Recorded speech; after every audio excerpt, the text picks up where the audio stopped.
নমস্কাৰ মোবাইল ষ্টলৰ পৰা মই সদায় কম দামী সেকেন্ড হেণ্ড মোবাইল লৈ আনো আজি মই কম দামী নতুন মোবাইল লৈছো এইটো আইফোন 13 লুক্সত আইটেলৰ আহিছে A50C আইফোন 13 14 ক'ব পাৰে আপোনালোকে আৰু মই এইটো ওপেন বক্স মানে বক্সটো ওপেন কৰি কিনে দেখাম এইটো একদম ধামাকা প্ৰাইচত আহি আছে ইয়াৰ RAM আছে 2+2 4GB RAM 32GB মেমৰি মাত্ৰ পাব 5800 টকাত মনত ৰাখিব মাত্ৰ 5800 টকাত পাই আছে নতুন মোবাইল যি নেকি সেকেন্ড হেণ্ড মোবাইলে দিব নোৱাৰে আজিকালি মই নতুন মোবাইল লৈছো 5800 টকাত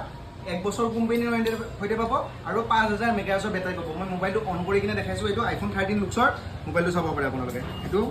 এইটো ধুনীয়াকৈ পাব আইফোন 13 শেপত পাব এইটো আইটেল A50 আইফোন 13 আৰু লগত কি পাব মই দেখাইছো লগত আপোনালোকে পাই আছে এটা ধুনীয়া